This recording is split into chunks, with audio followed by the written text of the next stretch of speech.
Hey, what is going on, guys? Welcome back to JC Racing and welcome to the brand new RSS Formula Hybrid 2023. Today we are here doing a talk and drive. I'm going to be doing some laps around the Bahrain International Circuit. It's F1's home for preseason testing. Why not test RSS's brand new Formula One car around here? I don't want to waste any time. I am so excited to get into this car. Let's pull out of the pit lane here at Bahrain. I didn't want to go full nighttime. I actually kind of like the sunsetty time here in game at Bahrain. This feels more like preseason testing if we do it that way. We do have DRS. We also have our push to pass. Our recovery and delivery is bound, but let's just do, as we understeer way off the road let's just do some warm-up laps. So this isn't my first time ever driving this car. I did drive it a little bit for the video I made on my main channel, which I'm sure you're coming from, but if you did find this video on its own, welcome. I guess there will be an iCard above to it if you want to get a more summarized version of this video, but I just want to go a little bit more in-depth on my thoughts with this car, because this thing is a ton of fun to drive for me so far. But I just want to get this thing warmed up. First of all, we can use some of our DRS here.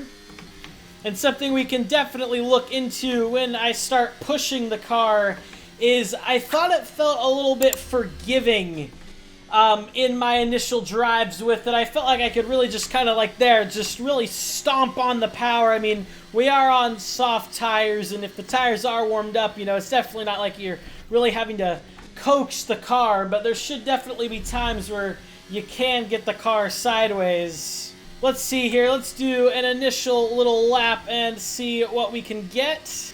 Immediately I could say the sounds. I don't know. I feel like the Formula Hybrid 2022s sound a little bit better. I mean, in terms of their quality, I think they sound both pretty damn good, but in terms of the actual engine note, I don't know. I feel like I prefer the Formula Hybrid 2022s, but this thing definitely doesn't sound bad. And I mean, well, there's a little snap there.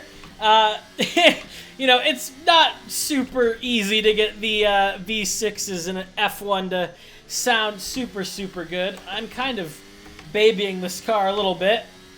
It sounds good. Physics feel pretty damn good. I feel like I can feel what I'm supposed to feel. I mean, Assetto, especially as I played iRacing more, I mean, I feel like iRacing does have a little bit more granularity to the force feedback, but in terms of definitely Assetto Corsa and the Formula Hybrid 2022 and all of them, this car does feel very good and very believable. So first lap, just kind of cruising around, getting up to speed with the car. A 132, we'll see what we can do here. Let's put our recovery to 100. Let's just do a little bit of a lap with no ERS deploy and recharge that battery. We can maybe go for a bit of a push lap. You can feel how anemic this thing is without the hybrid boost. You can see we're just bleeding tenths down the straights, of course. But yeah, I really like how this thing feels. It's telling me everything I do need to know. At least that's my initial impression. So physics feel very damn good. Sounds, personally, don't like the engine note, but in terms of the quality, I think it's a very good car. Yet again, it's RSS, of course it's going to be a good car. Seems like without any hybrid deploy, you lose about a second-ish per lap, but let's turn it on now. We'll put it to high, recovery down to like 40. Now let's see what we can do. Our first real flying lap here. Oh, locked it up.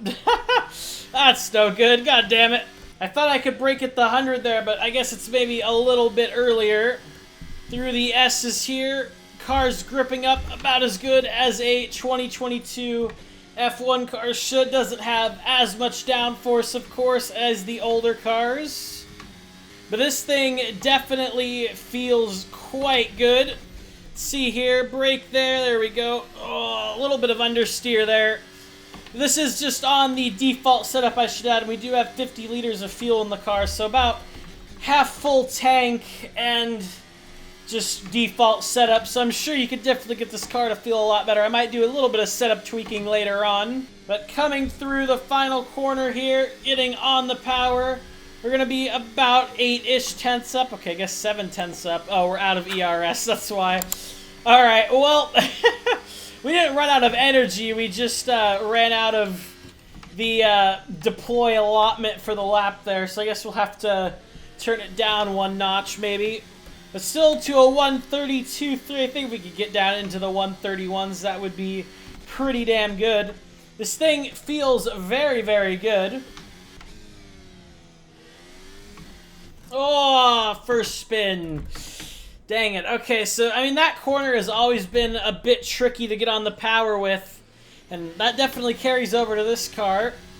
I guess it's been, you know, a few days since I've driven the Formula Hybrid 2022, so maybe it's not as fresh in my mind. Maybe we got a little bit of recency bias going on here, but this feels very similar, which, I mean, you'd expect that the regulations haven't changed. Maybe it's a little bit grippier, but overall, it feels like maybe a little bit of a slightly easier to drive Formula Hybrid 2022, but that could be not inaccurate. Of course, teams have made strides over the winter break. These cars, in theory at least, have gotten better and quicker. But let's see here. I think we were on high before? I thought that's what we were on. Maybe we just got to manage it a little bit better. But let's see what we can do here now.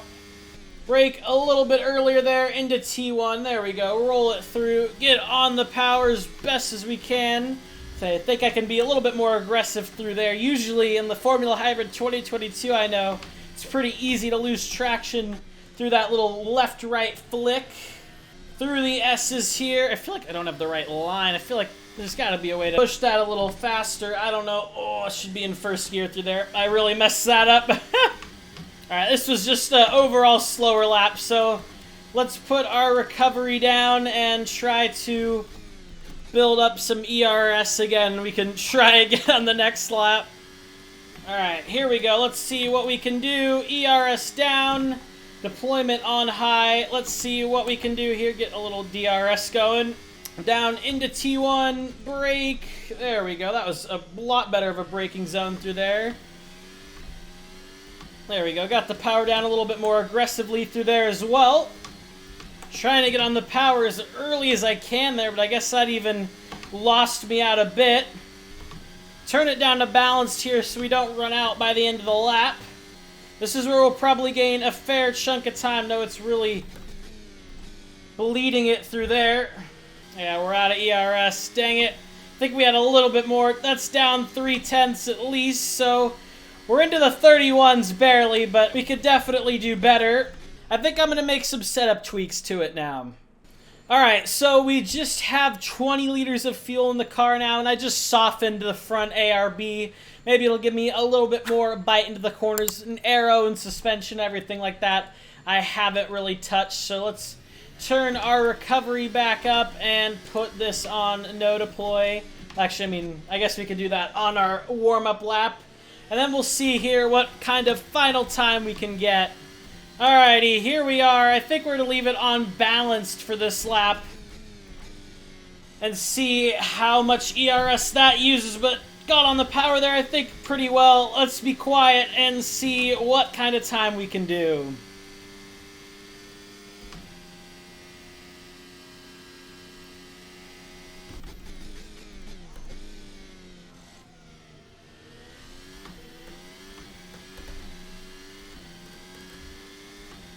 That was slower through there, actually. I thought that was pretty quick. Let's see.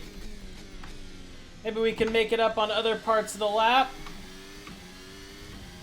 Oh, did softening the front ARB make that a little bit worse? I clobbered that curve there, so that is no surprise that that's slower. Oh, I struggle with that corner so much.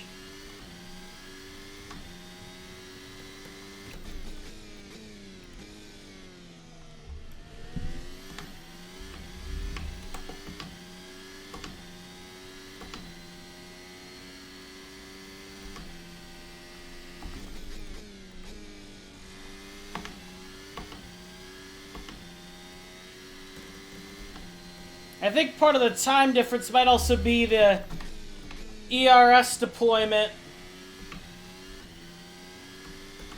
Like, now that we have it through here, I think we'll be a fair bit quicker. Yeah, we're gaining a lot of time.